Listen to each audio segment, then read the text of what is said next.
As empresas incorporadoras ficam obrigadas a avisar o adquirente com 6 meses de antecedência a respeito de possíveis atrasos da entrega do imóvel, salvo casos fortuitos de força maior. Caso o atraso seja superior a 6 meses, esse é o parágrafo 4º, a contar da data pactuada em contrato, poderá o adquirente rescindir o contrato sem prejuízo das multas devidas. E o parágrafo 5º falaria que aplicar-se ao consumidor, ao incorporador, que não cumprir as determinações desse artigo, além das sanções aqui estabelecidas, as penais administrativas resultantes do próprio Código de Defesa do Consumidor. Então, o que eu ia falar era quanto ao caso fortuito força maior. O STJ hoje, aí nós estamos falando de jurisprudência, por falta dessa lacuna da lei, que possibilita esse prazo de extrapolar o prazo contratual, ele aplica a devolução não, a indenização pelas perdas e danos, e etc., o que supriria o caso de 1%. Mas ele sempre impõe a ressalva, se não fundamentado o atraso. Neste caso aí, pelo que eu entendi, então, já que o senhor está aqui, é bom que o senhor nos esclareça, pelo que eu entendi, ele vai aplicar essa multa de 1%, se atrasada após 6 meses, então ele está dando uma folga aí para as construtoras de 6 meses já. Se ultrapassado esse prazo, automaticamente se aplica. O caso fortuito que o senhor está dizendo é quanto, ou força maior, quanto ao princípio da informação. Se ele não informar por motivo de força maior, o caso fortuito, então ele está dando essa brecha para lá. Mas no caso da aplicação da multa, e aí sim vai a minha dúvida, que o senhor me tire por gentileza, é se no caso dos 6 meses ele também vai consignar na própria lei essa possibilidade de caso fortuito de força maior, porque nós estamos em fase de Copa do Mundo, né, e vai essa preocupação lá no nosso estado de Mato Grosso. Cuiabá é sede da Copa do Mundo, e nós temos uma dificuldade muito grande de mão de obra. Tanto as obras, as construtoras de grande porte, Andrade Gutierrez e tal, ela vem, toma todos os funcionários, e as obras Minha Casa Minha Vida, e entre outros, estão parando. Estão parando, e a dificuldade, isso tem jornais, e a gente já vai fundamentando as consultoras que vão guardando tudo isso, vão guardando para as possíveis ações indenizatórias, que a gente sabe que vai ter. Então, assim, a minha preocupação é quanto a isso, para que o texto legal, embora nós tenhamos essa possibilidade no Código Civil, já que já está retratando para o consumidor essa questão, tirando do Código de Consumidor, trazendo para essa legislação em proteção ao consumidor, ratificando, na verdade, que se ratifique também no próprio texto legal, que salvo a aplicação deste 1% ou 0,5%, salvo motivo de força maior ou causa fortuita. Porque nós temos isso, e há essa problemática no estado de Mato Grosso, que não deve ser diferente nos demais. Mas o texto já comporta isso. Pois é, mas então assim, o que eu entendi é assim. Não, mas ela queria, eu acho que a sugestão da colega é acrescentar no parágrafo primeiro também a salvo caso fortuito ou força maior. Ou seja, a obrigatoriedade do pagamento da multa ou 1% ou 0,5%, mais salvo o caso fortuito, que vai também. Isso já está dito lá embaixo, mas não há problema em revisar o... Não, porque está dito lá embaixo no parágrafo 3º, é o problema da informação, que ela quer informar por 6 meses a respeito de possíveis estratos, salvo, lógico, caso fortuito for mais. Ela quer também, e eu concordo, até ratificar isso no parágrafo primeiro. Eu acho. Embora esteja no Código Civil, é uma coisa que está regrada, mas eu acho que, já que existe uma lei ordinária que vai tratar do assunto, também que acrescente. Claro, e aí tem um ponto a mais até que nós somos... Eu acho, ou no CAPT também, ou no CAPT, aí você, quando for encaminhar, você já coloca mais. E aí, aqui no parágrafo 1º, também foi feita uma ressalva pelo doutor Abelardo e pelo Cidade, de que fosse incluído também do valor total já pago pelo adquirente adimplente. Não é? Porque aí a gente tem aquela questão do consumidor inadimplente que está reivindicando direitos. Aí a gente tem aquela história do exceção do contrato não cumprido, né? Então a gente também tem que olhar a exception de contratos, né?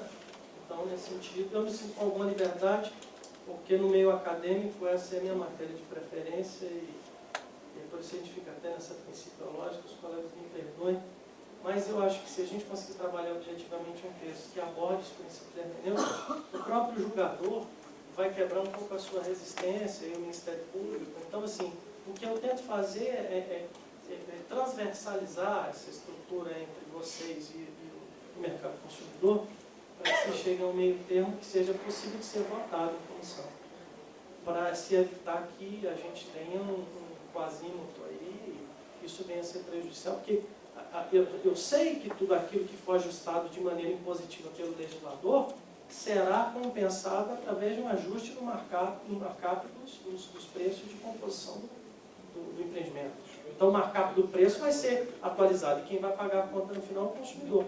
Agora, as angústias dos senhores também aumentam perante as instituições bancárias em relação ao prazo de entrega, aquela questão de que a maioria dos empreendimentos está com 75% para captar ainda no ato da entrega das chaves, e a gente sabe o tamanho do embrólio. Eu não vou ensinar Pai Nosso obrigado, os senhores têm uma experiência de mercado muito superior a mim. Mas, enfim, a ideia é essa. Eu acho que essas sugestões todas são passíveis de serem aplicadas. Você pode fazer uma proposição nesse sentido? Eu acho que seria mais fácil colocar isso talvez no caput, porque o parágrafo é específico de informação. Eu acho que você tem razão, porque senão você... Mas se você vincular talvez no caput, aí você já fica mais claro a ideia. Mas de qualquer forma eu vou te encaminhar e você me repassa, depois a gente discute com o Abelardo e a ideia é essa mesmo, é coletar, né, sugestões que possam ser factíveis, né, lógico, dentro daquela visão que ele falou também.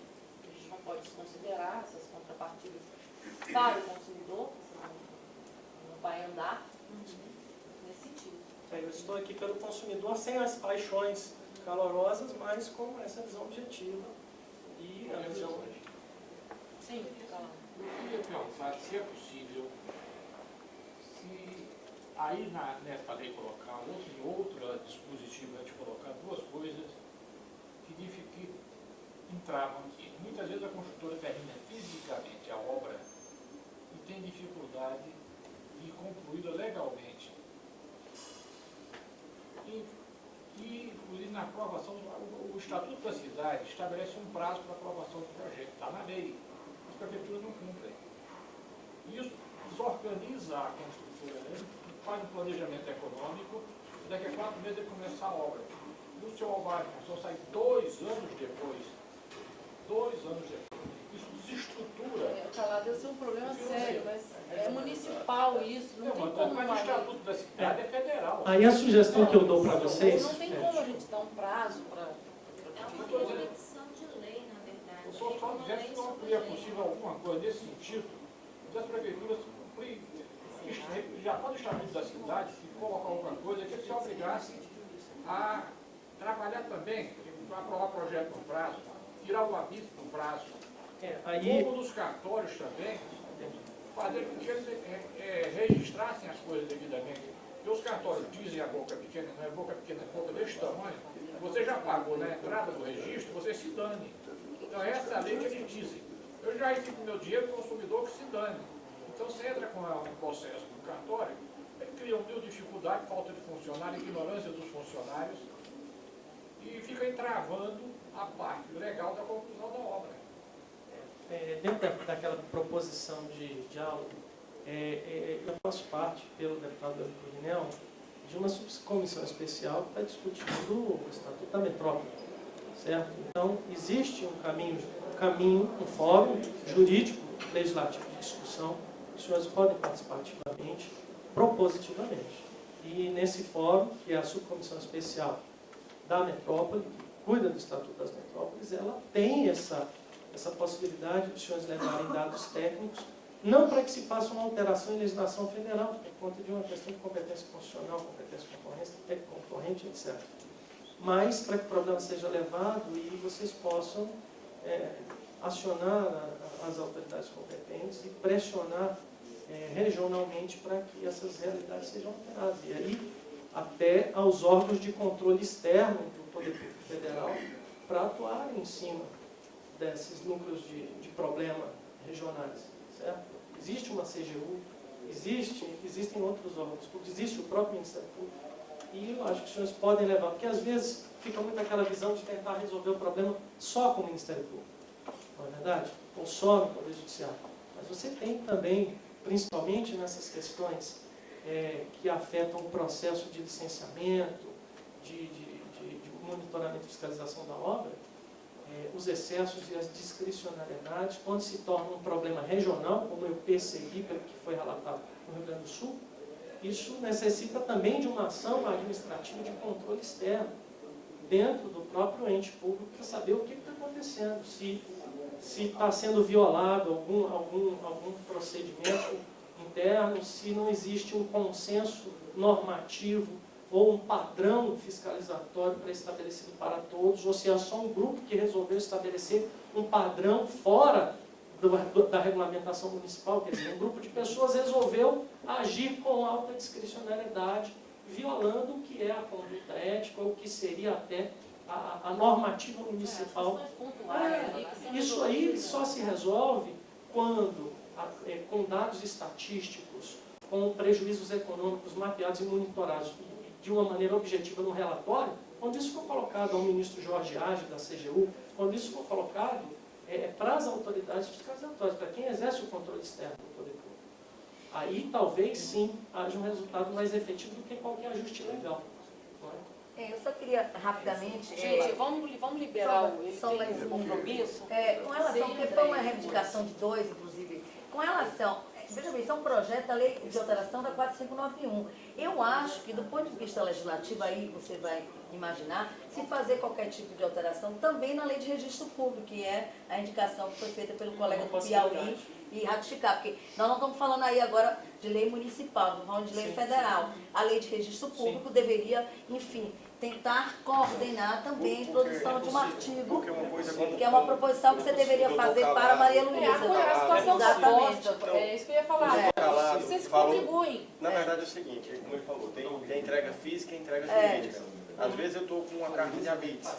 É isso, precisa verbar a construção. Então, se eu estou com um protocolo da verbação, será que eu vou sofrer essa punição, essa sanção de 1%? Vai, porque Mas você não vai será que a poder gente vai poder entregar a chave sem achar uma estar verbado. solução, Não, mas solução é isso pra que eu estou gente sugerindo.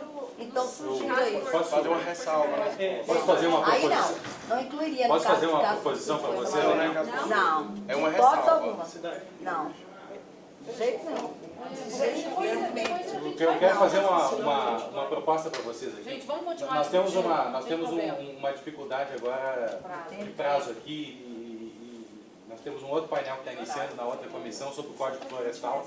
Eu vou precisar ir para lá, o Emerson manifestou interesse de conhecer lá e eu acho que é importante haver um aprofundamento dessa discussão entre vocês aqui, a fim da gente consolidar essas posições e mais importante ainda é que haja o encaminhamento formal das sugestões que vocês estão fazendo aqui, para que a gente faça uma construção, e dessa construção aí depois um encaminhamento institucional ao relator da matéria na comissão.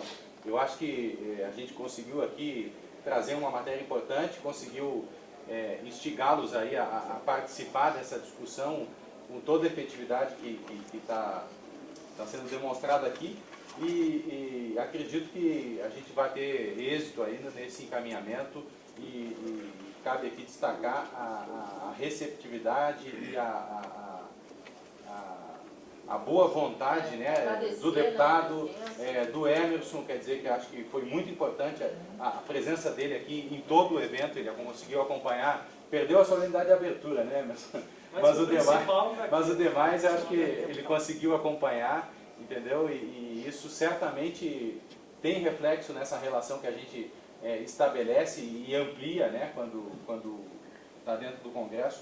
Agora, eu acho que a questão fica mais técnica, acho que aí vocês podem esgotar isso aqui, e aí a gente fazer os encaminhamentos efetivos num segundo momento, né? Estarei à disposição dos senhores, através do Cidade, vai fazer o nosso canal de comunicação, ele é a pessoa responsável por fazer essa interação de informações. Eu estarei aqui até amanhã, pelo período da manhã, e o meu objetivo final é esse aqui, né? Então, eu estou à disposição dos senhores, se os senhores quiserem deliberar mais questões sobre esse tema aqui, eu fico aqui pelo tempo que for necessário. Se os senhores forem deliberar outros pontos, mas que fique claro, as outras questões fora deste foco inicial, o caminho se abriu aqui. Então, que se inicie um diálogo que não tenha pausa, que seja constante e periódico. Agora, esta questão pontualmente precisa ser resolvida com urgência. Então, estou à disposição do senhor. Emerson, até eu gostaria aqui também, acho que uma coisa que pode ajudar, e a gente trocou uma ideia rápida sobre isso, você, nas conversas que a gente vem tendo desde ontem até esse momento, você sempre tem feito algumas colocações que nos parecem ser algumas condicionantes que você está colocando como importantes para a evolução dessa discussão. Talvez também, se você conseguisse nos encaminhar, qual que é essa perspectiva que você está vendo dessas condicionantes, essas condicionantes aonde que você talvez ajudasse a gente a enriquecer e tentar chegar também nessas condicionantes, nesse material que vem a ser produzido por nós aqui. Sim, claro. Talvez isso facilite um pouco, entendeu? Pontos importantes que devem ser focados nessa discussão são tais e tais e tais. Esses que você, São essenciais. de maneira tão clara, sem as expressou quais aqui, não- né? Principalmente, os senhores, a gente conseguia financiar na lei um mecanismo hábil de reequilíbrio econômico-financeiro do contrato que seja baseado numa boa-fé objetiva que já se apresenta no próprio contrato de adesão, certo? Depois, a questão da Só para certificação. deixá-lo tranquilo, a intenção seria, como a doutora Maria Luísa vai fazer o encaminhamento formal depois, provavelmente na segunda-feira, se você tivesse isso, aí a gente faria juntamente com o encaminhamento do material essas condicionantes. E aí, como todos aqui são técnicos, jurídicos, especializados, quer dizer, a gente transitaria isso de uma maneira mais... E aí eu vou pedir para que todo mundo fique com o dever de casa, assim que eu mandar, tem que ser rápido, prazo, para que eles possam consolidar esses textos. Se desculpa a minha angústia, que eu sei que a pauta deles aqui também está apertada, né? E a gente precisa fazer esses encaminhamentos também na outra comissão. E só um adendo que não está diretamente aqui, mas para os senhores ponderarem. Pelo princípio da vinculação da oferta, um dos principais gargalos do Poder Judiciário é a capacitação do corretor imobiliário na apresentação do empreendimento para o consumidor. Exato. E essa falta de capacitação, essa falta de controle, está gerando um problema para os senhores muito grave e difícil de resolver. Então, além das alterações legislativas, uma medida pontual do setor junto ao CRES, nesse sentido, porque o que a gente vê no judiciário é exatamente, a maioria dos problemas está na fase pré-contratual, vocês sabem disso. Né? Uma boa fase pré-contratual vai decidir a inexistência, a improbabilidade de leads judiciais. Então é uma questão que eu vejo que é uma questão de origem, de causa de muitos problemas. Né? Bom, é só isso. Agradecer a presença e Eu agradeço. contribuir. Eu mando assim que a gente tiver formalizado, né, consolidado no relato, a gente manda. Eu agradeço a oportunidade e o Poder Legislativo, através da pessoa do deputado que eu represento, do deputado Eulio Coronel, a Comissão de Desenvolvimento Urbano e a Comissão de Defesa do Consumidor, está aberta para que os senhores sejam cada vez mais proativos. Eu entendo que esse aqui é um momento de proatividade, não é? Por que nós vamos tratar o problema depois da lei publicada e editada? E aí, por que nós vamos às barras dos tribunais se nós podemos resolver o problema antes disso? Né? Não é saudável. Obrigado, então. Parabéns aí pelo evento. Muito bom, muito profícuo. Obrigado. Muito obrigado. Vou pedir licença para vocês, mas a gente vai ter que mudar de fórum. Pausa bonita. Ainda vai tratar Andréia, você queria fazer um comentário? Se você faz pelo escrito? Tá. Vai. Não, eu acho. Então. Você vai cumprir vai falar mais alguma coisa sobre o Não, Eu achava alguma coisinha assim. Eu acho que a gente tem que passar outra. Nós temos uma pauta enorme, Maria Amélia. Entendeu? Eu acho que a gente tinha que passar para De outra. atraso. Tá bom. Só para fazer um questionamento pessoal de São Paulo, que a gente anda acompanhando algumas decisões judiciais, né, que excluem a incidência do INCC sobre o saldo devedor durante o atraso na obra. Como é que, o que eles estão fazendo lá, qual a postura do Centro de São Paulo? Não tem ninguém aqui do São Paulo. Se você quiser, você me faz isso, me manda para a CEPIC, que eu aí vou acioná-los lá e que eles possam te responder isso. Porque eu não tenho como falar. O Renato deveria estar aqui, não está, então eu realmente não sei. Se você colocar isso, Eu fico preocupado porque a gente queria saber qual a postura. ele já foi embora, inclusive. Ele viajou, foi pra... não está nem aqui mais. Então eu estou te devendo essa. Cadê o Samuel? Cadê lá? Cadê até lá? Pela desse Exatamente.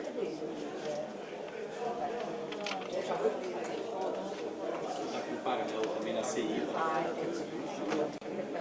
Tem mais alguém querendo falar alguma coisa específica desse atraso de obra, desse projeto?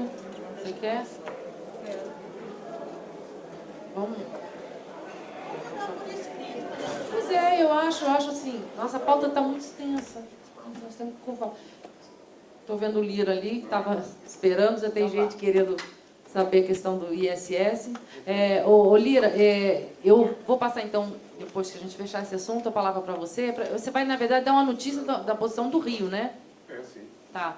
Então fica assim, nós vamos tratar agora desse assunto, que era, na verdade, o primeiro item da pauta, e depois a gente passa então para o assunto que o doutor Fernando vai relatar.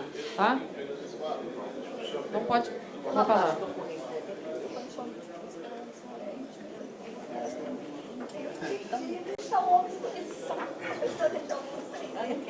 Ela não quer falar comigo aqui. Mas eu tô certo. Não, vai, deixa que eu correr. É melhor ficar da pauta, deixa que eu correr então. Legal. Já chegaram ao acordo? Vamos, chegamos. Por favor, fecha a porta. Chegamos. Não, é porque, na verdade, alguns colegas estavam ansiosos para falar alguma coisa, mas não na presença dele, entendeu? Então, assim, para fechar, vocês falem alguma coisa, mas tem que ser rápido por causa da nossa pauta. Tá. Bom, na verdade, é um assunto, inclusive, exatamente vinculado a isso, é sobre o termo de compromisso de ajustamento de conduta que foi assinado entre o SECOM de São Paulo e o Ministério Público, que termo de compromisso esse que não foi ainda homologado até onde eu sei, não foi homologado ainda pelo Conselho Nacional do MP. Então, exatamente para falar desse termo rapidamente, que existe, que nesse termo tem exatamente a previsão, existe existe, mas não está em vigor, que nesse termo está previsto exatamente o problema da multa, etc, etc. Pois mas isso aí já está superado, porque já decidiram que não vão. Então, está um embrólio, porque foram 5 promotores que assinaram, eles estão com a cara no chão. E até juridicamente eu nem sei, porque não existe, vamos dizer, quando você assina um TAC, ele vale como título extrajudicial, tá? Título executivo extrajudicial. Mas não, a lei não põe a homologação pelo Conselho Superior. Ele continua valendo mesmo, não sendo homologado? Não, mas na lei do MP, condiciona eu acho a sua eficácia a que seja aprovada pelo Conselho, exatamente, pelo Conselho Nacional do MP. Mas acontece que em muitos estados, inclusive na Bahia, em muitos estados, inclusive na Bahia, os Ministérios Públicos Estaduais estão levando em consideração, inclusive, esse termo de ajustamento de conduta, esse termo de compromisso que chamam.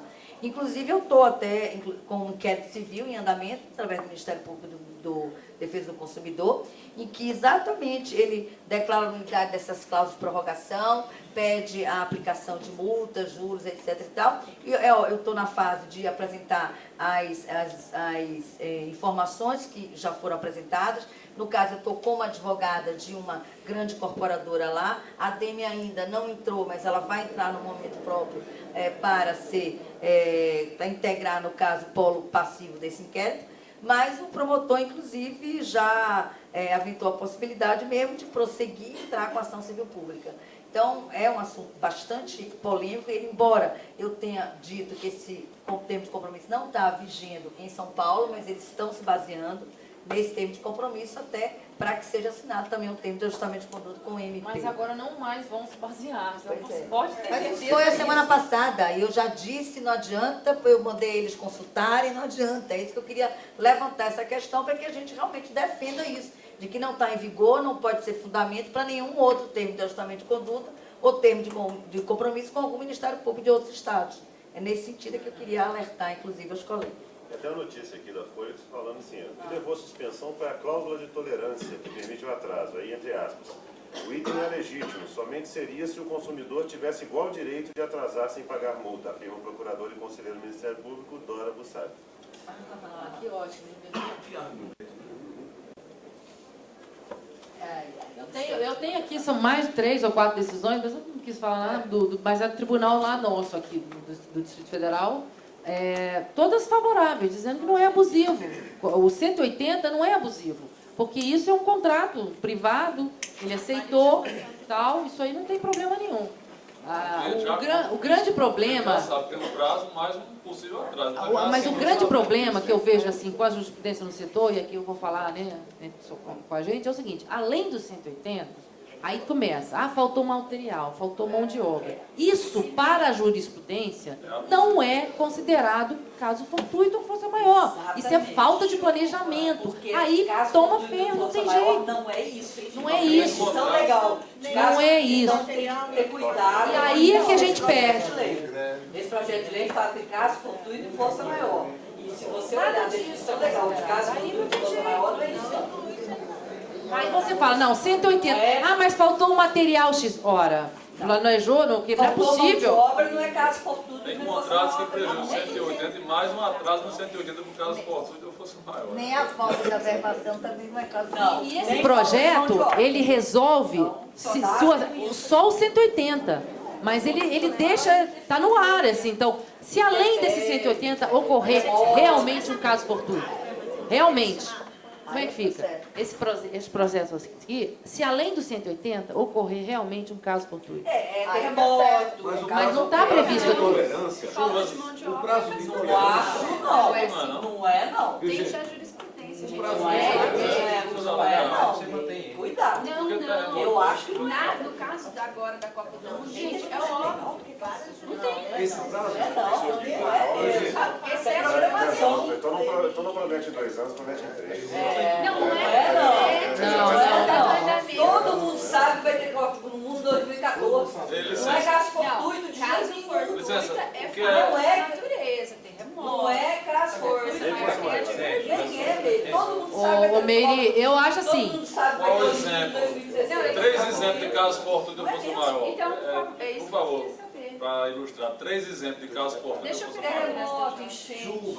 Mais chuva além da média, ela já disse que é jurisprudência. Ô, gente, deixa eu dar um encaminhamento aqui. Olha aqui. Não, a lei é média, mas assim, Isso aí, temporal, tudo, vocês... Temporal, aquelas coisas bravas. Agora, o prazo de tolerância, gente, ele é imotivado.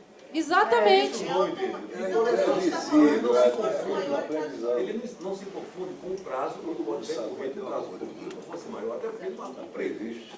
Vamos lá que tenha uma enchente, sei lá, um fato desse que a gente classifica como caso fortuito ou força maior. Não há como você prever a duração do... Pois é, por isso que Então, se o prazo de tolerância aquela observação que eu fiz no caput, se você incluir no caput a tolerância de 180, que seja 20, 30, não interessa, salvo caso fortuito, aí você exclui, dá uma melhorada no negócio, entendeu? Eu acho que pode ser por aí. Mas a gente não pode também esquecer que essa jurisprudência tem, mas é muito minoritária. E são sendo verdadeiros E acrescenta alguma coisa, esse caso fortuito e fosse maior. Vai só em cima dessas duas palavrinhas, não. Elas são Não são 180. 180 é o projeto, a emenda Isso que vai você ser corrido, corre. né? Vai estar sendo escorrido. Sempre corrido. Não dá para somar, não. Corrido.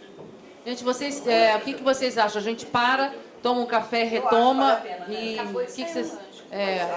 Mas espera aí, gente, nós temos uma pauta extensa, tem colegas que estão aqui, querem fazer o relatório e tem outros compromissos, então, olha, são 4h15. 4h30, então a gente volta, pode ser? Pode. Ladrões aqui sobre nós. Falar com o título, mas com presença física. Então eu vou ver sim, quarta-feira ou volto sábado? Tá bom.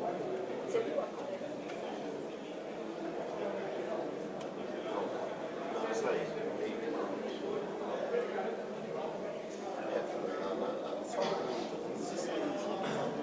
Vai revolucionar.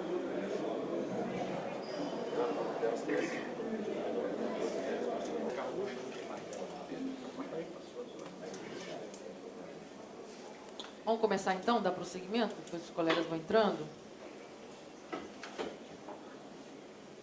Mauri, então, vamos falar um pouquinho sobre juros no pé também, essa recente decisão, né, que foi semana passada. Eu queria que você desse uma notícia e a gente também pensar numa estratégia que a gente possa também conduzir em função dessa decisão que saiu, porque ele vai fazer o relato para a gente. Pode falar. Você quer um? É bom talvez, né? O motivo de eu estar fazendo esse breve relato foi a intervenção da ADM Rio no processo da Queiroz Galvão em embargos de divergência, por conta de uma decisão, acho que aqui quase todos conhecem, mas é bom só reportar. Todo mundo tem conhecimento dos juros no pé? Não, né? Pois é. Então, eu vou fazer muito rápido, vou fazer uma... Mas dá uma situada no que é juros no pé, como é que era a jurisprudência antes, então, como que mudou, para poder... A gente vinha praticando a cobrança de juros no pé. De repente, houve uma questão muito grande. Juros no pé? É cobrar os juros durante a construção, antes da entrega da chave. Desde a época que eles estão desculpa, porque eles estão ansiosos. O juros no pé, justamente, depois teve o juro no joelho também, vou explicar porque. Mas o fato é que se cobravam juros compensatórios nos financiamentos de imóveis em construção desde o início do contrato. Houve uma ação do Ministério Público contra a Brookfield, que gerou uma série de problemas e preocupações. O Rodrigo Terra, no Rio de Janeiro, procurou as grandes incorporadoras para fazer um termo de ajustamento de conduta, e nesse termo de ajustamento de conduta passou-se então a cobrar o juro no joelho. E é o seguinte, ele diz, não vai cobrar durante a fase de produção, você não está financiando nada, você não está pegando dinheiro emprestado para isso, os raciocínios que não estavam muito de acordo com o que na efetividade acontece, mas o fato é que as incorporadoras resolveram, para pacificar a questão, assinar esse termo de ajustamento de conduta. Os preços foram acomodados à nova situação, passou-se a cobrar então os juros quando da emissão da carta do habite-se. Depois de algum tempo na regência dessa situação, apesar de que nós estaríamos amparados numa jurisprudência inaugurada pelo ministro Carlos Alberto Direito, em 2002, se não me engano, saiu um acordo inspirado no voto do ministro Salomão. Só um instantinho, essa decisão favorável do ministro Direito era da quarta turma? Da terceira. Da terceira turma. O Carlos Alberto Direito estava na terceira turma e ele então votou e foi aprovado o voto dele e ficou então garantido que podia se cobrar desde o começo. Não seria abusivo? Não seria abusivo. Apesar da existência dessa jurisprudência, o Ministério Público começou a querer resolver a questão do jeito que eles imaginavam, e nós então estabelecemos um meio termo, que seria o juro no habite-se. Isso começou a ser praticado, acomodaram os preços, o mercado absorveu bem essa questão, até que saiu o acórdão do ministro Luiz Felipe Salomão da quarta turma. Né? E por esse acórdão não seria mais, nem no início, nem no habite-se, seria na entrega das chaves, na efetiva entrega das chaves. Ele determinava que só se poderia cobrar juros compensatórios depois da efetiva entrega das chaves. Vale dizer, nós perdemos totalmente o controle dessa situação. Por quê? Porque para você fazer a entrega das chaves, você tinha que averbar o habite. Para você averbar o habite, já sabemos a via cruz que é. E se a gente tomar como parâmetro um resultado líquido de uma incorporação qualquer, em torno de 8%, né? Se nós atrasarmos a entrega das chaves por conta do atraso na averbação do habite 8 meses, cada unidade nessa situação, nós construímos no 0 a 0. Né? Então, essa era a ponta do iceberg, era o que aparecia. E a Queiroz Galvão levou essa questão para os tribunais em Brasília e foi, então, necessário entrar com embargos de divergência por conta da divergência entre a jurisprudência inaugurada agora pelo Salomão com aquela que vinha prevalecendo, que era do caso Abel Direito. Aí então, a Queiroz Galvão, perfeitamente aparelhada, embargos processados, corpo de advogados de primeira linha, assim, não se questiona nada nessa questão, pelo contrário, deve ser louvado o trabalho deles. Mas havia uma comoção muito grande no Rio de Janeiro, porque um grupo grande de associados da ADEME tem obras no país inteiro, né? Tem obras em São Paulo, tem obras em outros lugares. E preocupados com os efeitos nefastos dessa decisão, que, como falei, isso aqui é a ponta do iceberg, eu vou falar do que está embaixo da água daqui a pouco, pediram uma reunião lá na sede da RJZ, Cirela, foram vários incorporadores, pediram a minha presença como consultor jurídico da ADEME Rio, e queriam, de qualquer forma, fazer alguma coisa, mas sabiam que não havia possibilidade de intervenção de terceiros no processo de embargos de divergência. Então surgiu a ideia de que a ADEME fizesse um trabalho paralelo aos escritórios que estavam atendendo a Queiroz Galvão e apresentasse razões de direito que pudessem ser consideradas pelos ministros que fossem julgar em razão do procedimento amicus curiae. Aí entrou aquela parte mais complicada, né, que se falou aqui ainda agora, de contratar os pareceres, contratar o escritório, etc. Eu confesso a vocês que foi muito complicado para mim, porque primeiro me deram total liberdade para atuar em conjunto, claro, com o vice-presidente, que é o João Paulo Matos, da construtora Calçada. Mas depois de nós dois termos essa liberdade toda, quando nós apresentamos a conta, mas eu não sabia que era isso tudo, né? Mas, claro, você não vai fazer economia na hora de contratar os serviços, né? Tem um escritório em Brasília, de 2 pareceristas, para cuidar dessa questão. E acho que o mérito do trabalho da ADEME repousa primeiramente na escolha. Eu acho que nós conseguimos, embora outras pessoas pudessem prestar igual serviço, conseguimos uma equipe ímpar. Nós contratamos o escritório do ministro Veloso, foi o Carlos Mário Veloso Filho que atuou com muita presença. Acho até que os atrasos causados por pedido de vista e por por adiamentos determinados pelo próprio Salomão no exercício da presidência para ganhar tempo, acabaram esses atrasos nos favorecendo mais do que a ele. E aí, então, contratamos um parecer com o professor José Rogério Tucci, da USP, com o ministro Eduardo Ribeiro, ministro aposentado do Tribunal, e, com isso, com o trabalho do Carlos Mário, visitando um a um os ministros, quando havia adiamento, ele voltava. Isso, assim, em comum com a Queiroz Galvão? Sempre em comum com a Queiroz Galvão, sem que um interferisse nos argumentos do outro, mas eles se somavam, e as visitas aos ministros foram feitas em comum também, com a presença dos advogados. Eu tenho até aqui alguns nomes, mas não estava querendo citar nome, porque não é o caso. Mas o que se tinha na primeira votação era o processo. Quando nós entramos, já estava com o relator, que foi, eu vou dizer o nome aqui para não errar, Sidney Benetti. Sidney Benetti era o relator. Ele apresentou o voto, dizendo que agradecia muito a intervenção da ADEME, mas que ele ficava com os argumentos que já estavam formados na cabeça dele, etc. A gente deu várias, aí um parênteses, desculpa, eu tenho que ser explicativo.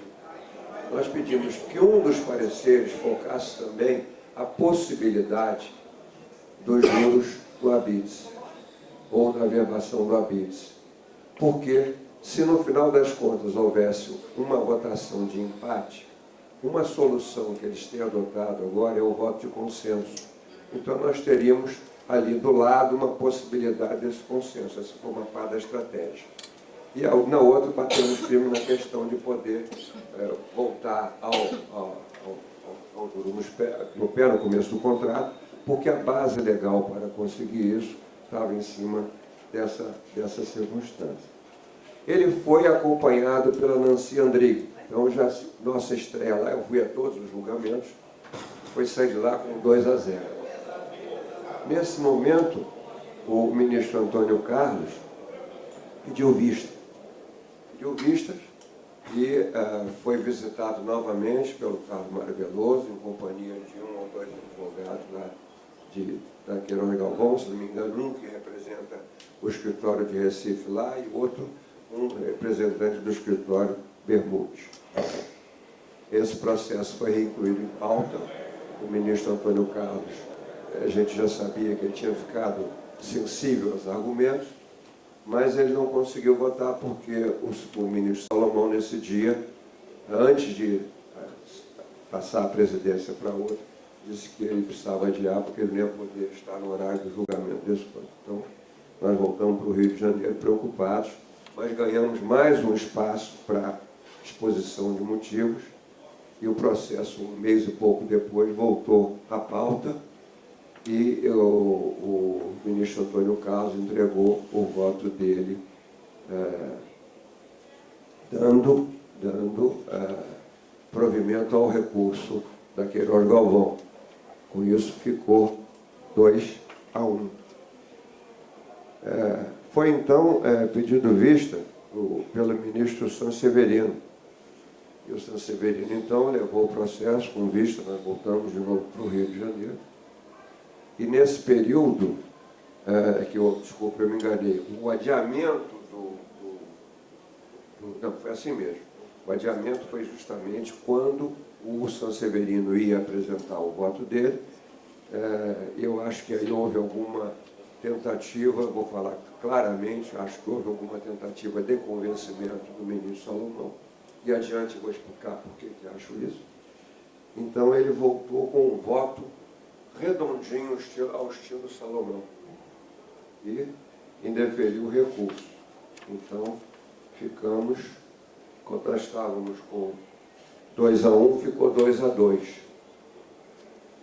E nesse momento, não estava 2-1, não.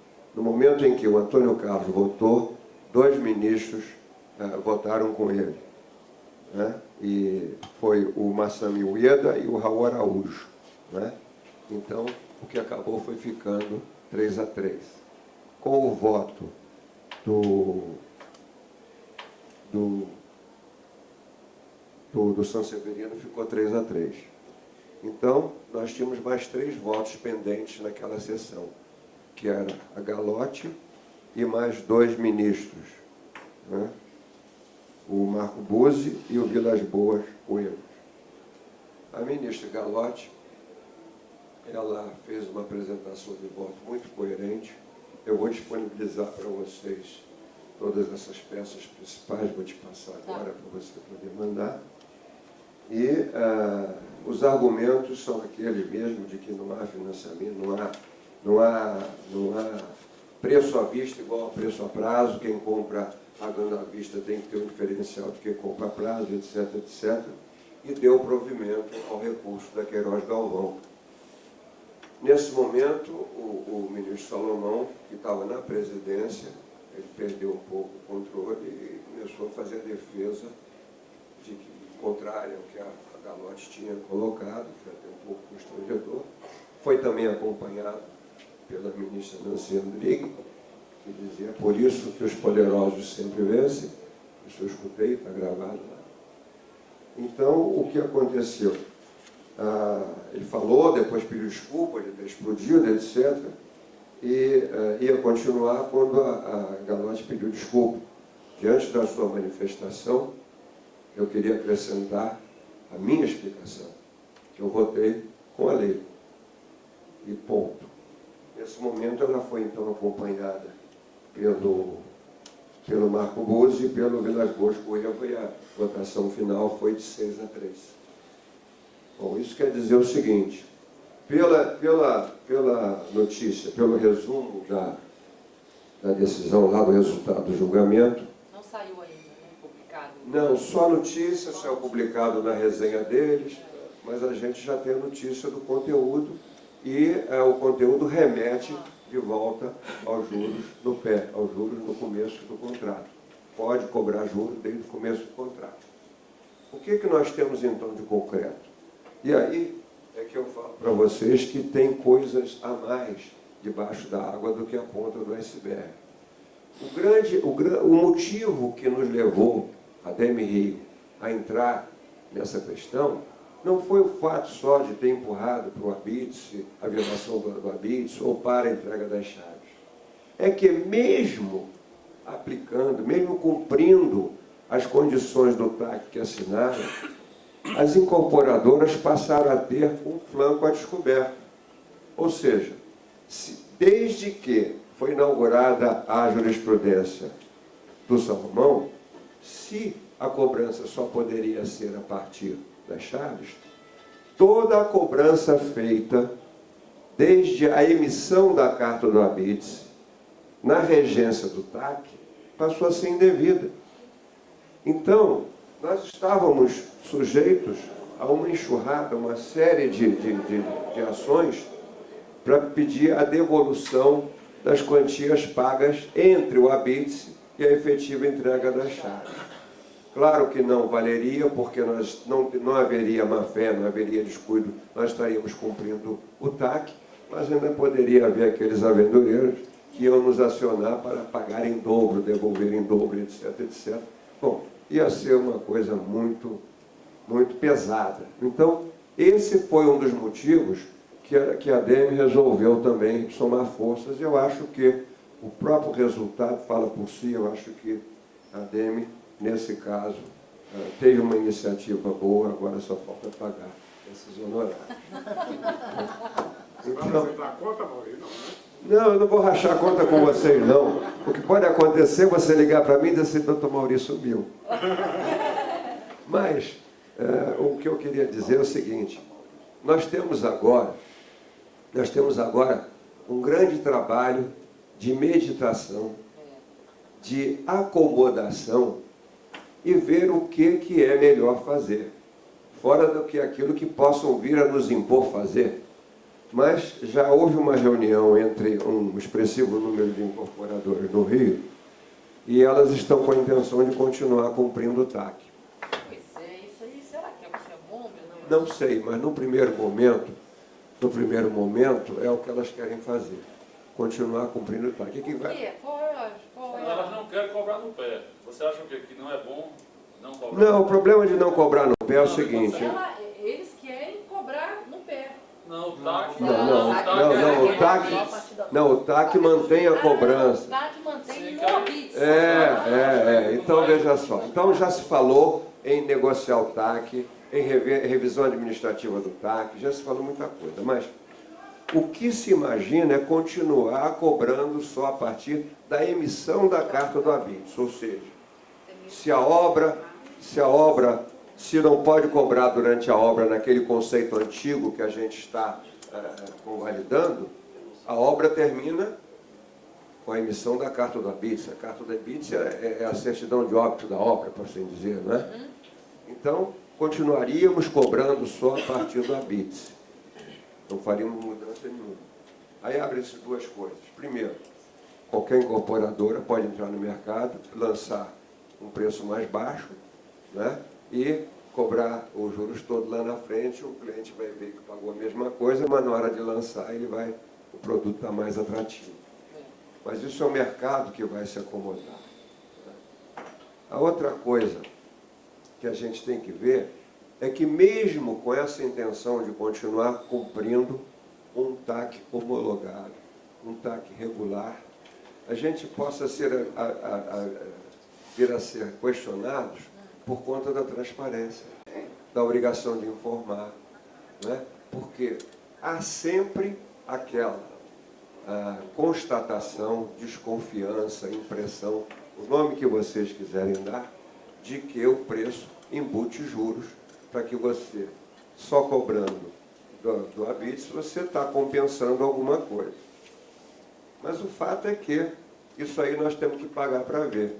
E acho que se a gente começar continuando a cumprir os TACs, a gente está começando num procedimento que já está muito aceito, o mercado absorveu bem esse procedimento e a gente está com essa ideia.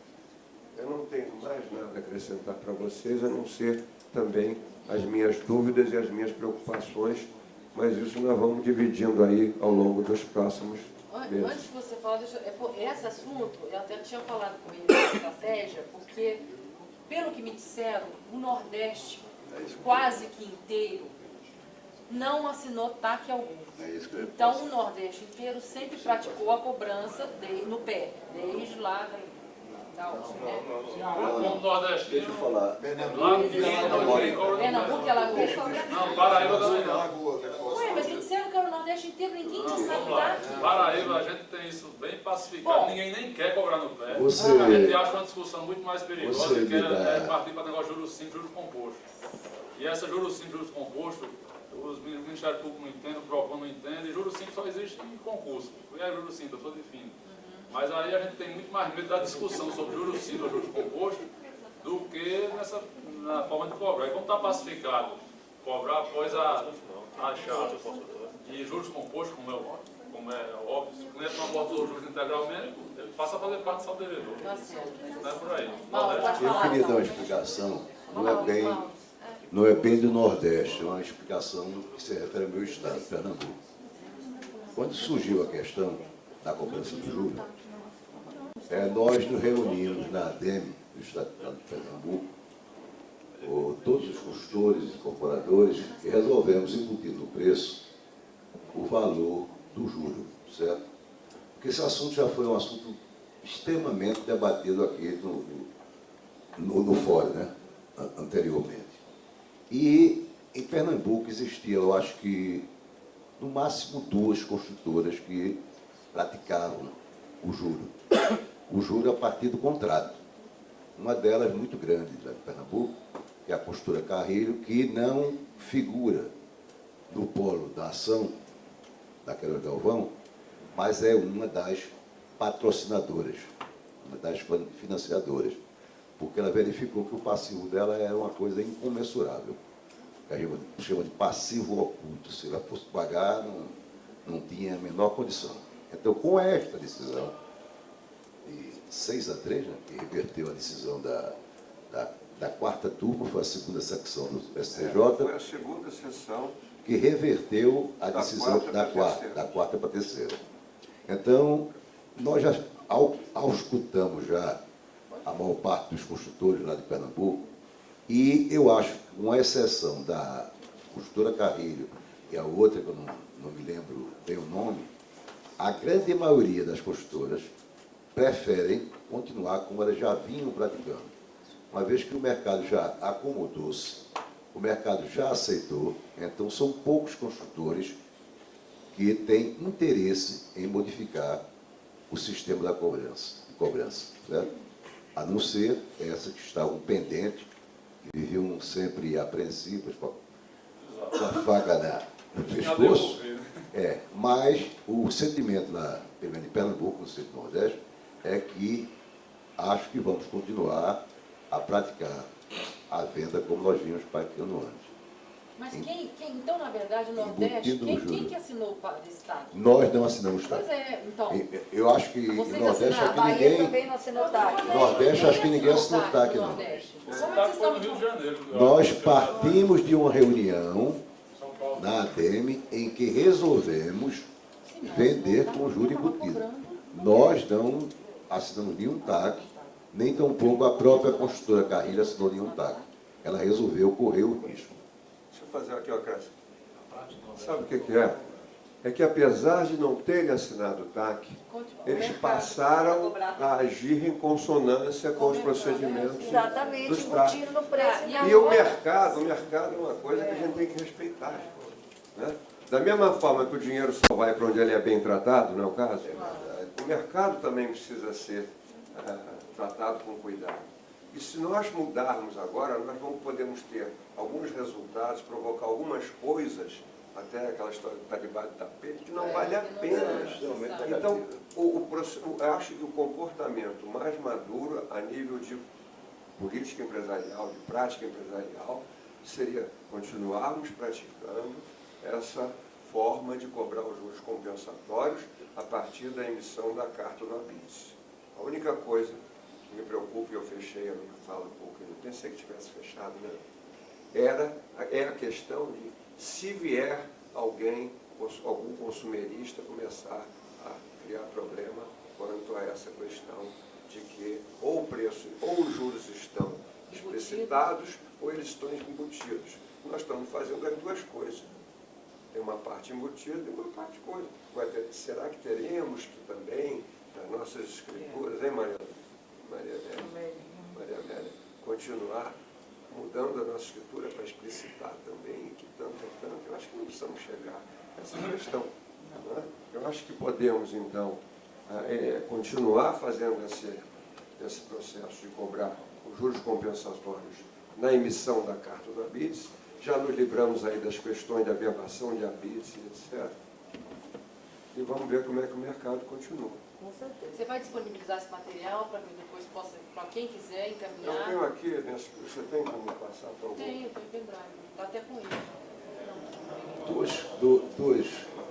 Duas coisas finais. A primeira é que vocês só encontram isso no site do STJ, botando naquele site de busca, juros no pé. Você não encontra pelo número do Que turma acordo. foi essa? Esse último julgamento foi aqui? É. Qual foi a turma? Segunda secção, no dia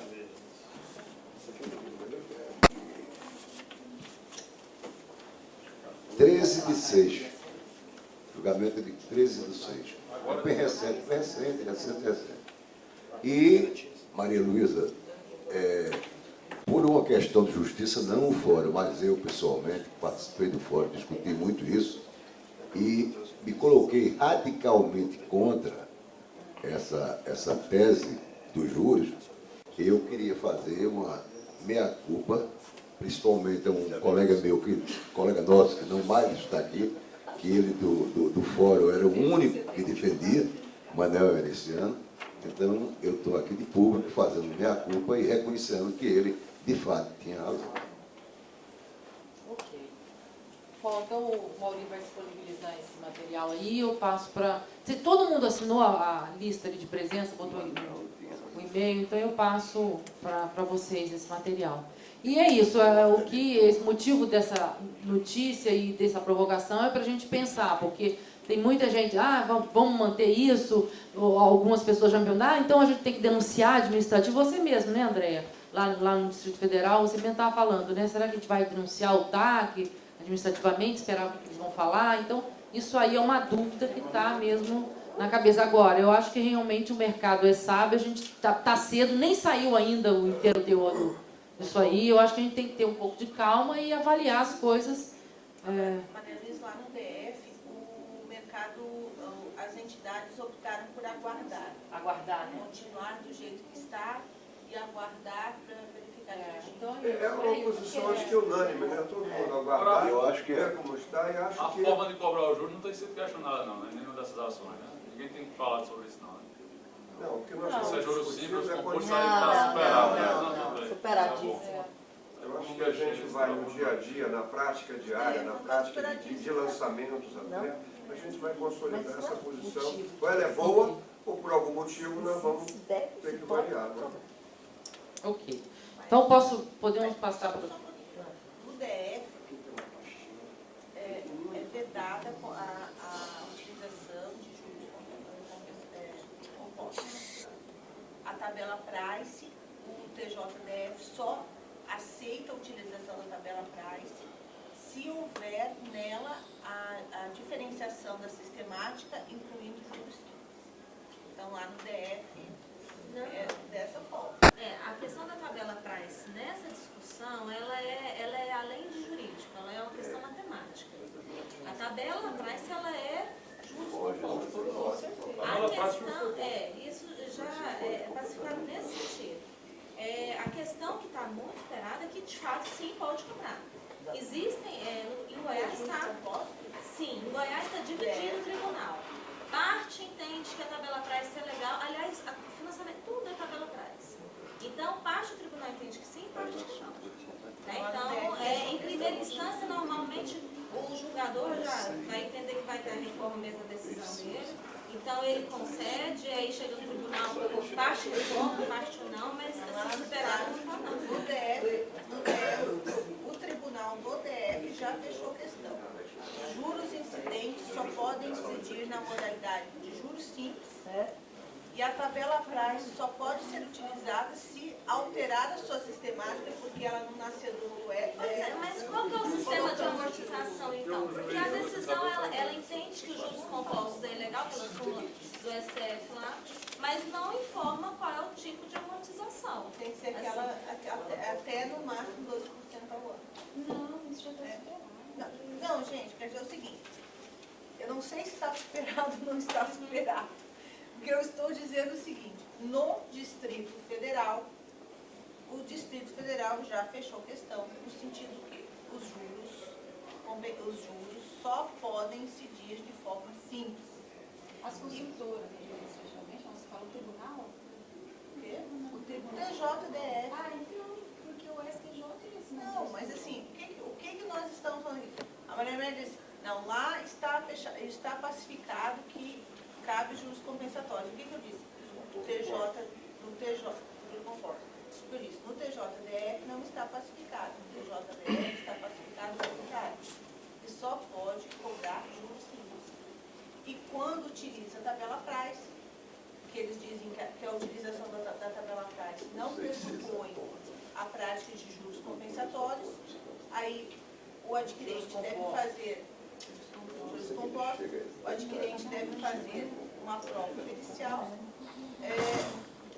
demonstrando por A mais B que são juros compostos. Se não... A questão da tabela price, a discussão dela, pelo menos em Goiás, é mais pelo Código de Defesa do Consumidor, do entendimento de como se dá a amortização do que é propriamente pelos juros compostos ou não em si. Né? Então, as decisões que têm no sentido contrário, é no sentido do consumidor, como é que eles falam? Eles utilizam o termo de pessoa média, né? De cidadão médio, ou seja, de entendimento mediano, não entender como funciona a tabela, mas não quanto à legalidade dela. No DF, não existe funcionamento, não. Podemos, então, passar esse... Depois eu disponibilizo o material para vocês. Fernando, então vamos falar um pouquinho agora do seu assunto? Tá. Também... Eu sugeri o tema, né, que está começando aqui em Minas Gerais, começou a aparecer algumas discussões, até pelo grande número de unidades imobiliárias que estão sendo entregues, né? Depois do boom de 2008, 2009, 2010, agora vem as entregas. Então as empresas começaram a ter problema de pós-venda. Aqueles problemas deixou de ser o problema decorrente da execução da obra, passou a ser de pós-venda. Para ser mais exato, garantia, solidez e segurança do empreendimento. Né? A gente sabe que depois, nesse momento de boom, vamos dizer assim, né, houve, em alguns casos, podemos admitir isso aqui, porque nós estamos no código advogado, apesar de alguns construtores aqui, houve um caso descuido, vamos dizer assim, até pela falta de qualificação de mão de obra, né, falta de qualidades materiais, etc., pressa na entrega, né, na necessidade da entrega dos empreendimentos, né, houve algum descuido na construção que levou a alguns problemas. Aqui em Minas, por exemplo, começa a chover no mês de setembro, acaba em fevereiro, é a época em que todos os problemas de infiltração aparecem. Né? Todos os problemas de infiltração aparecem. Aí vem problemas nas esquadrias de alumínio, na questão das mantas de impermeabilização, rejuntes de fachada, de coberturas, etc, etc. E isso tem levado alguns proprietários a acionar as consultoras. Né? E não sai de lá, né? Então acontece, aqui em Minas tem... Mora uma certa advogada lá no prédio. Tem 2 anos que a consultora não sai de lá. Até na bomba do elevador da água. Bem que tem consultora que não vende advogado de jeito nenhum. Ou então o advogado fica comprando a consultora errada. E dizem que a consultora é boa, hein? Vou contar o nome. Não conte o nome, não. Pode ser cliente de Fernando. Olha. Mas o fato é que essa discussão começou. E começou de uma forma bem forte aqui em Minas. Eu queria justamente dentro desse formato de debate, que é o Fórum dos Advogados, colocar para vocês qual é a nossa experiência e ver nos outros estados se tem alguma coisa parecida, se está acontecendo alguma coisa nesse sentido. Por quê? Porque o Judiciário Mineiro começou a receber essas demandas e não está decidindo de uma forma muito uniforme, não, principalmente no que diz respeito ao que é o prazo de garantia, qual que é a responsabilidade da consultora e o prazo prescricional para o ajuizamento da ação correspondente de indenização. Né? O CDC não resolve nada, né? Esclarece nada. Pois é, essa que é a grande questão. Qual que é o aplicável? Qual é o Código Civil, né? Ou o CDC, nessas circunstâncias. Mas e o Código Civil é engraçado porque ele fala de segurança e solidez. É muito né? genérico. Só que essa segurança é que aí começa a jurisprudência a descambar, a mofo, e aí vai. Aí não tem limite. Não é mais aquela segurança da edificação, do prédio ruir. Não é isso. Olha que coisa engraçada, Luísa. Tem julgado em todos os sentidos. Né? É óbvio que a grande maioria, pelo menos aqui em Minas Gerais, está seguindo o entendimento do STJ de que solidez e segurança se estende para condições de habitabilidade. Exatamente, condições de habitabilidade. Que eles chamam. Ou seja, infiltração. Infiltração. Desconforto. Exatamente. Né? Trinca na... Não, isso, até batente de porta eles estão ali. Isso, na verdade, leva a outra discussão sobre a responsabilidade do construtor pela estrutura em si. E tem entendimentos aqui em Minas Gerais dizendo que é eterno. O quê? Sim. Ah, é eterno? No que diz respeito à ruína, sim. A ruína? É. O prédio ruim É. eterno. O prédio do Buritis. O prédio que caiu no Buritis, não sei se vocês conhecem, aqui em Minas Gerais choveu muito. Em Belo Horizonte é acidentado, né? Nós moramos no morro, né? Mora no morro. Percebi. Desafio alguém a arrumar uma rua que você seja sobe o morro, desce o morro, sobe o morro e desce o morro. Um prédio caiu. E levou mais os do lado, né? Do lado. E Se não levou, abalou. ele estava pronto há mais de 5 anos. E a gente tem um senso comum de que na disposição do Código Civil, a responsabilidade do construtor é de 5 anos quando acabou. Nesse caso a gente achava que era 20, só uma adenda aqui. Nesse caso de estabilidade da construção, eu como construtor de engenheiro achava que era 20. Pois é. Na parte de infiltrações, etc. 5. Pois é, tem mas aí essa tem quem acha que era 5, 5, tem quem acha que era 5. Agora passou para 15, né? Eu acho Ninguém que sabe. Acho que ele está certo, Maria Luísa, Não, tem de jogar o governo projeto supremo. de lei. A partir de março de 2013, nós vamos ter a vigência da norma de desempenho. A norma de desempenho lá, Ela quando fala. a norma de desempenho lá, quando fala das vidas úteis do projeto, ela estabelece a vida útil maior, a estrutura de 50 anos. Era 40 nessa região lá, Pois é, passava mas para aí como é 50 que fica anos. isso? Aí vai ficar Mas aí diz lá embaixo, se durante 50% do prazo de vida útil do projeto não tiver ocorrido nenhuma patologia grave, salvo prova objetiva, em contrário, será considerada como satisfeito a vida útil do projeto. Então, teoricamente, você passa 5 anos. E aí você tem que ter um laudo de alguém... Dizendo que ele começou a dar reclamou, ferrugem. Se não houve reclamação.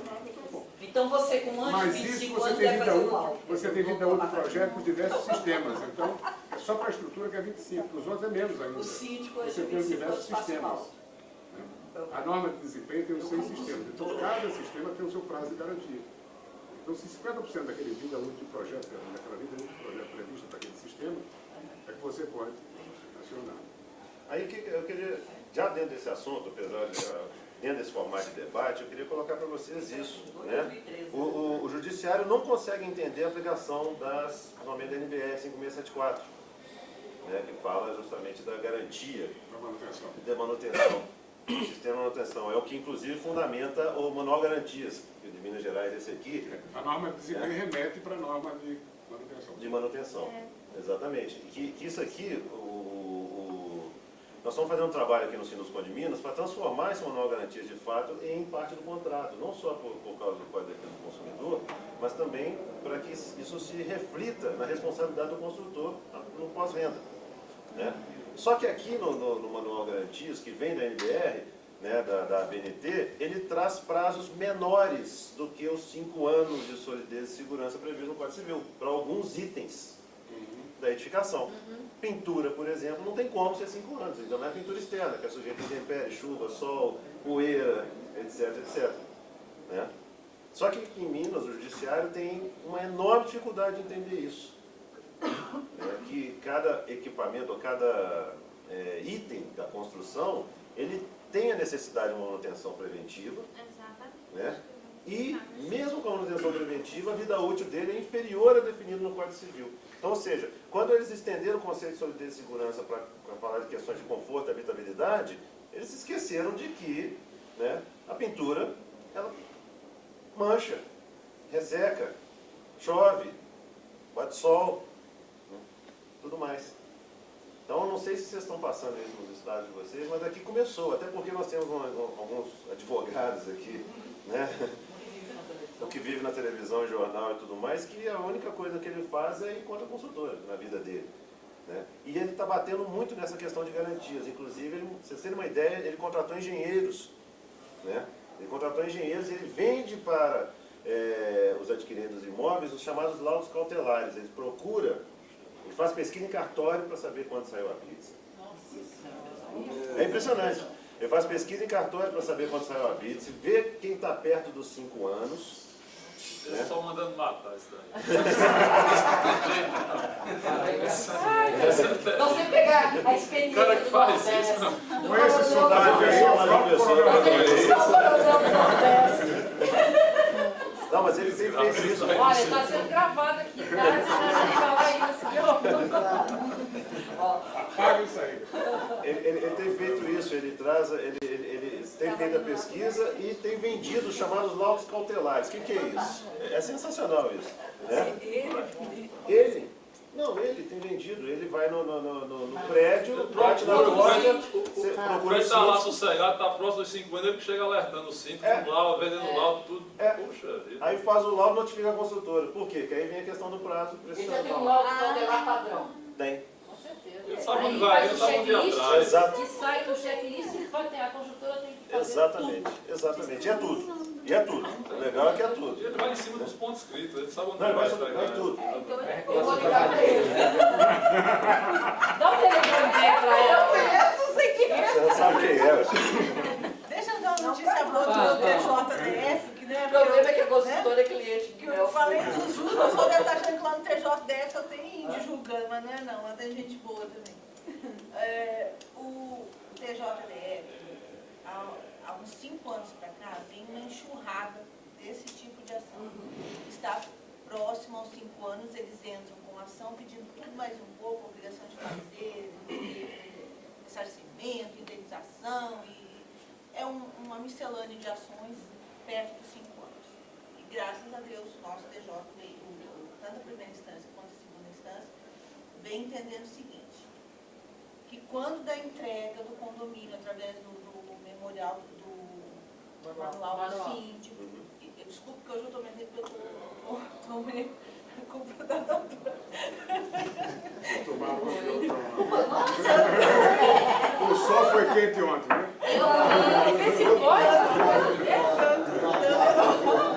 Né? Tanto do manual do síndico quanto do manual do adquirente. Então lá existem aquelas várias manutenções e conservações que são de responsabilidade, inclusive constam dos contratos, que eles são obrigados a fazer. Então, quando na prova pericial, né, ou o construtor ou o adquirente, de acordo com o ônus da prova, quando se evidencia pela prova pericial que tais itens são oriundos da ausência ou inadequação da manutenção da conservação, tanto na primeira instância quanto da segunda, eles afastam. Mas aqui nem isso eles estão afastando. Não. Nem isso. Não sabe por quê, mas aí é culpa das construtoras. Falta de comprovação. A construtora entrega o manual e vai embora. E muitas Exatamente. vezes faz o manual só como modelo, também usa o modelo do Sinduscom. E aqui, é só aqui, só aqui, né? Porque se realmente Não, isso aí realmente. você fazer prova de que aquilo ali é falta de manutenção, agora o que não for falta de manutenção, a consultora tem que reparar. Agora o que é falta de manutenção, não. Mas como a construtora ela abandona, vamos chamar assim, ela não consegue fazer essa prova Porque quando a consultora põe a negócio. ela. Lá no meu prédio, como eu falei, a consultora tem 2 anos que vira e mexe para ir lá reparar problemas que estão acontecendo. Problema de filtração, problema de água, ela está lá. Não teve precisão de entrar na justiça nem nada. A gente liga, eles vão lá e arrumam. Então agora a manutenção está dando no último piso da garagem, eles não passam para o. Então, são sérios. pergunta é quando isso vai acabar. Agora, será que quando completar 5 anos, a gente ligar e falar assim, tchau? Tchau. Essa questão ela é complicada, porque assim, eu tive. Beatriz está aqui conversando com alguém. Eu tenho um diretor meu que ele entregou uma obra há 10 anos. O pessoal entrou, fez uma notificação para poder responsabilizar a empresa. Quando o pessoal foi lá verificar os débitos da construtora, verificou que era problema de impermeabilização. Existia uma área que é muito engraçado o prédio, porque assim, o primeiro andar tem acesso a uma área externa, que é do condomínio, mas só tem acesso ao primeiro andar. Então, o apartamento tem 90 metros e a área externa tem 150 metros. É uma área enorme. É privativo ou do condomínio? É uma área que não consta da estrutura do primeiro andar. E é uma área do condomínio. Só que para o condomínio ter acesso, somente passando pelo primeiro andar. Por dentro É o problema que acontece com as coberturas. Exatamente. As coberturas não deixam Essa área é de uso exclusivo na legislação. A área comum de uso exclusivo. Inclusive, se valoriza o apartamento, ele é vendido um pouco mais caro. E aí, o que acontece? Deu uma infiltração, não sei a origem, mas detectou-se que era problema de impermeabilização. Vamos olhar, então, o prazo. E é engraçado porque, assim, eu conheci advogado porta de cadeia, né? Porta de obra, porque eu trabalho na área trabalhista, tem porta de obra, agora tem porta de cartório. Pois é, e o advogado Esse que... está querendo bem. Quem sabe não está de não. Exatamente. Quem notificou a postura foi um advogado que morava no prédio e tudo mais. E aí, para verificar o prazo de responsabilidade da postura, fomos na norma, porque o Código Civil não resolve em nada essa situação. E aí o advogado juntou uma série de jurisprudências, já sabendo que era problema de impermeabilização, que isso era defeito estrutural, que recaía no CDC no CP de 20 anos. Quando a gente foi pegar a NBR, as normas que tratam de impermeabilização, são várias, são mais de 7 normas. Nossa. Porque cada impermeabilização utiliza um tipo de manto, que utiliza... Sabe? Fica assim uma coisa um pouco indefensável. É meio complicado, não é meio complicado, é muito difícil fazer uma defesa assim, e muito mais difícil ainda o juiz entender. A consultora fez acordo há 9 anos atrás, porque ela terceirizou o serviço e ela nem sabia para quem tinha terceirizado. Não se sabe quem fez o serviço. No manual do proprietário, segundo eles, constava lá, nesse caso a consultora fez o recibo da entrega. Peguei o manual, uma série de itens lá não tinha da impermeabilização, porque era um serviço terceirizado feito à parte. Então, nem citou isso. Então, faz acordo, a consultora entrou com o material, quando o condomínio pagou a mão de obra, ficou R$70 mil para fazer a impermeabilização daquela área externa todinha, onde ela era fechada, essa parte do condomínio, as pessoas compraram apartamento, abriram, não tem escoamento de água, aí chove, aquilo ali infiltra no piso, ele sulfita, daqui a pouco vai quebrar tudo de novo e vai ter que fazer tudo de novo. Nesse caso, até poderia provar que teve uma destinação diferente do que estava no projeto. Né? Mas até isso acontecer, acabou entrando em acordo. Então, assim, a questão do prazo é difícil da gente discutir aqui no fórum, né? Para os fabricantes de unidade de permeabilização, eles dão 5 anos de garantia, só o fabricante da mãe. Então, esse fato aí, eu venho que daqui a 10 anos ela vai vazar novamente e vai ter... Isso não, aí eles falam assim, a prazo de garantia é de 5 anos. A partir qual que é a data do início do prazo? É o serviço, é a entrega? Aí acaba sendo o hábito para ser mais favorável ao cliente, porque a gente fez a implementação às vezes no ano de meio ano. Né? Mas aí a gente considera o prazo de garantia a partir do hábito.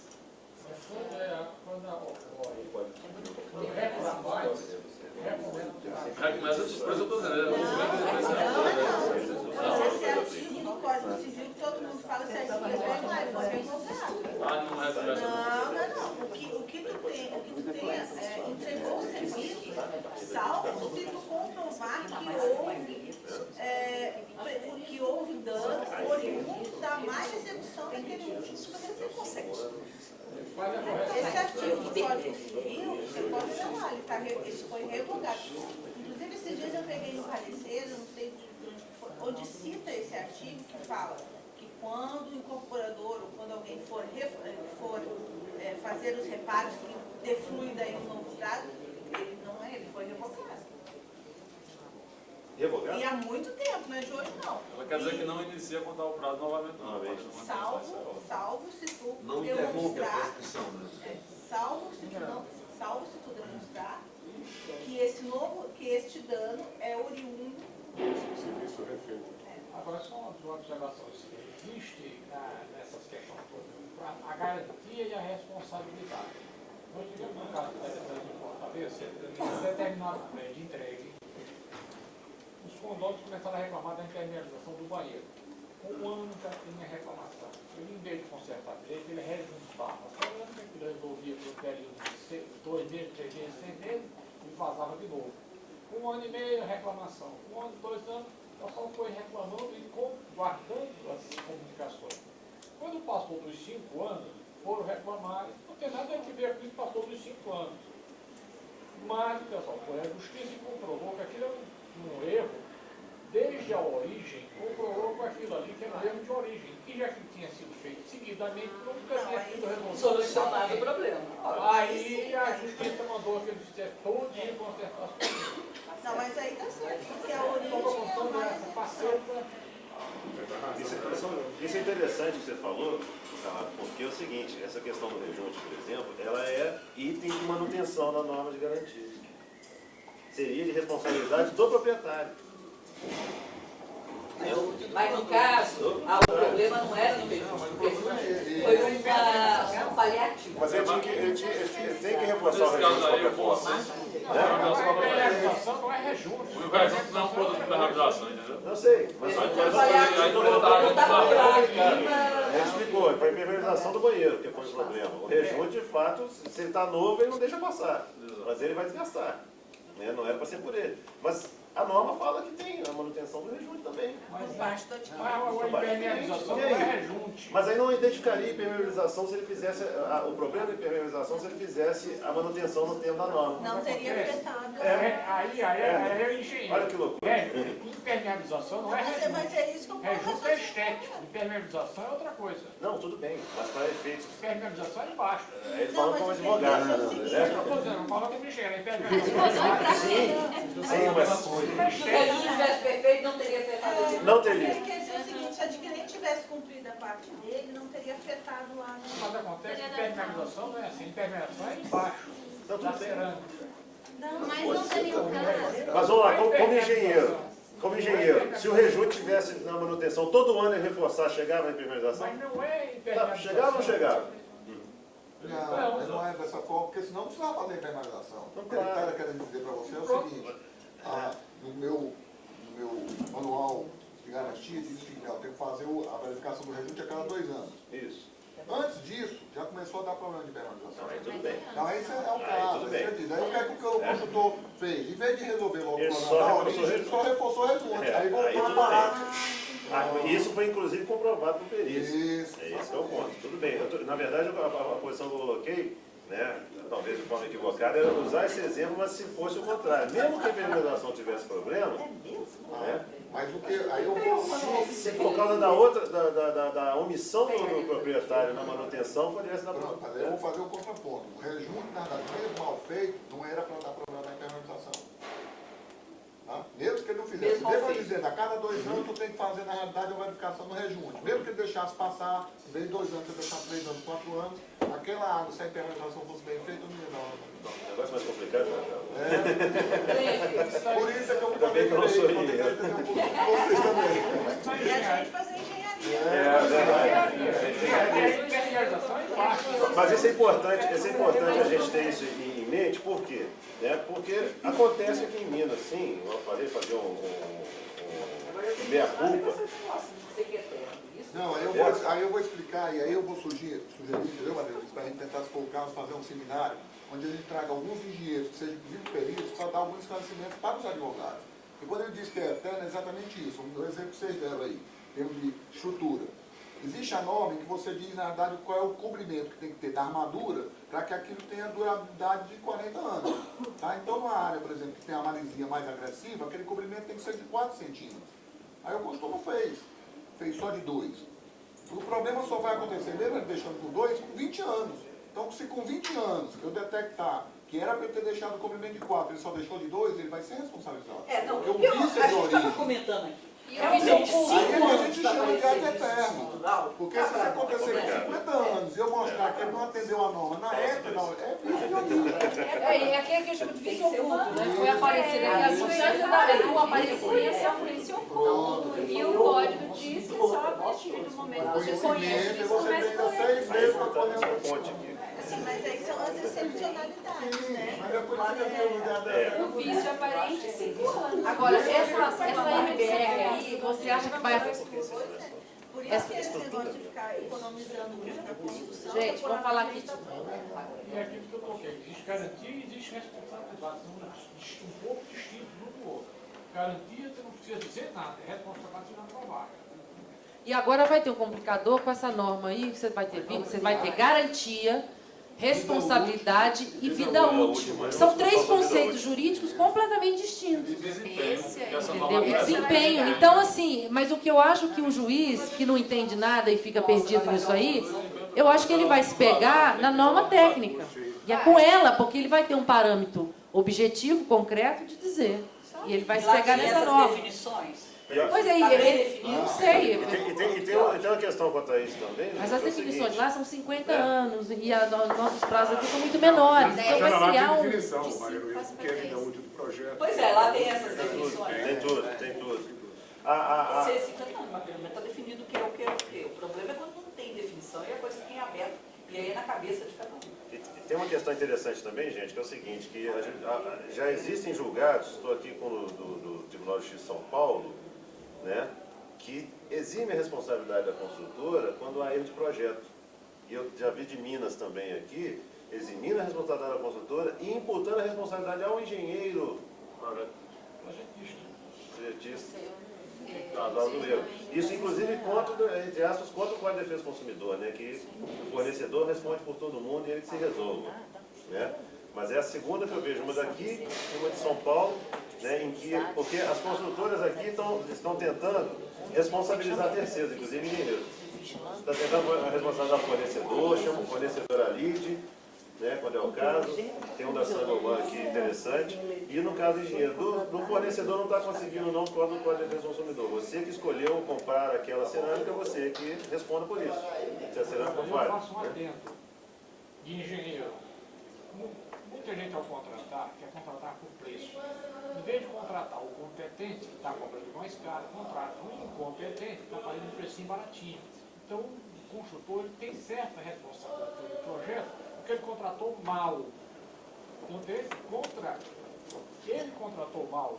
Quando ele contratou um incompetente, ele estava se expondo ao risco. Tem um interessante aqui, galera, que fala o seguinte: na obra por administração, em que o construtor deu 3 opções para o dono da obra, ele escolheu a mais barata, a responsabilidade foi do consultor. Mas foi do consultor, o TJ de Minas disse do consultor porque ele tinha capacidade técnica para orientá-lo a não contratar ruim. Ele tem apresentado 3 opções legais adequadas. Se você apresentar 2 opções, ele não pode dar uma opção ruim. Ele foi responsabilizado pelo dono da obra. Mas você que comprou a cerâmica, bem, mas a culpa é sua, assim mesmo, consultor. Né? E a culpa é sempre do consultor, nem sempre. Nem sempre. Gente, para animar aqui a Luciana, né? Mas aí é errado. Eu trouxe uma decisão do Tribunal de Justiça de São Paulo, que é interessante, que essa discussão não é só feita às edificações, né? Ela também entra nas obras de infraestrutura. No caso aqui, a Prefeitura Municipal de Adamantina, no interior de São Paulo, ajuizou uma ação contra uma empresa, né, de lá por problemas numa ponte, na construção de uma ponte no município. Né? E o Tribunal de Justiça de São Paulo excluiu a responsabilidade da construtora por 2 motivos. Um de que ela não seria responsável pelo projeto e sim pela execução, e foi constatado por erro de projeto. Mas qualquer tipo de contrato. Licitação. Obra pública. Necessária empreitada. Empreitada. Não, porque eu não peguei. É obra pública. Então seria. É, mas no caso da incorporação é um pouquinho diferente, né? Não, mas aqui é obra pública. É obra pública. Não, sim, pois é. Não, mas usa como fundamento o artigo 618 do Código Civil. 618 Código Civil. Solidez e segurança. Mas aí fala edificação, né? Não, Não, contrato de empreitada de edifício ou outras construções consideráveis. Contrato de empreitada de edifício. Ou outras Não, construções outras consideráveis. Então pega tudo. Então pega tudo. Então Pois pega é, eu tudo. acho que só edificação. É interessante por isso também, porque justamente que a gente fica na mente de que é edificação, edificação, e não é só edificação, envolve obra de infraestrutura também. Né? Quer dizer, mas a consultora foi... Então, gaguejão desenvolve também, se você pode. Não, porque aplica-se, o fundamento dele é o seguinte, o artigo 618 fala, nos contratos de empreitada de edifício ou outras construções consideráveis... Não, porque a lei 866 estabelece a responsabilidade, por isso é que eu tenho minhas dúvidas se aplica o Código Civil ou não. Olha que interessante o entendimento dele, então. Sei, o entendimento é geral. Olha o entendimento dele. Ele combina o artigo 618 do Código Civil com 69 da Lei 866. Exatamente, porque a Lei 866 trata. Ele combina os dois. Falando que, artigo 618, nos contratos de empreitada de edifícios ou outras construções consideráveis, empreiteiro de materiais de execução responderá durante o prazo redutivo de 5 anos pela solidez e segurança do trabalho, assim como em razão dos materiais como do solo. O artigo 69 fala, o contratado é obrigado a reparar, corrigir, remover, reconstruir ou substituir as suas expensas, no total ou em parte, objeto do contrato que se verificarem vícios, defeitos ou incorreções resultantes da execução ou de materiais empregados. Ele combinou esses dois artigos, da Lei 8666 com o Código Civil, com prazo de 5 anos, falando que a responsabilidade é só pela execução, é só pelo serviço. Não pelo projeto. Não pelo projeto do material, por nada. Isso é claro, gente. O projeto não é de quem executa. Isso. O projeto não é de quem executa. Por isso que tem O projeto é de que vem da prefeitura de quem contrata que fornece. Sim. Não, deixa eu falar para você, eu sou engenheira, tá? Meu nome é Jaqueline, eu sou engenheira da Caixa Federal aqui em Minas Gerais, eu sou assistente técnica da Caixa. Então, assim, a gente todo dia eu estou nesse tipo de demanda, faço a parte de engenharia, tá? Trabalho junto com o nosso jurídico.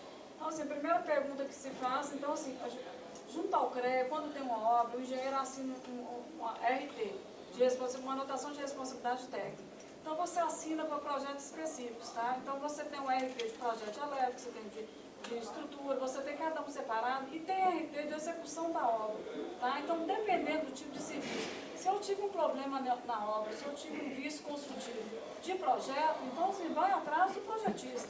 Se for de execução, atrás do de execução. Então, são separados. Não, mas aqui no caso específico nós estamos falando de uma obra pública. E na obra pública, se foi caracterizado que o erro da ponte foi um erro de projeto e não um erro de construção, e a prefeitura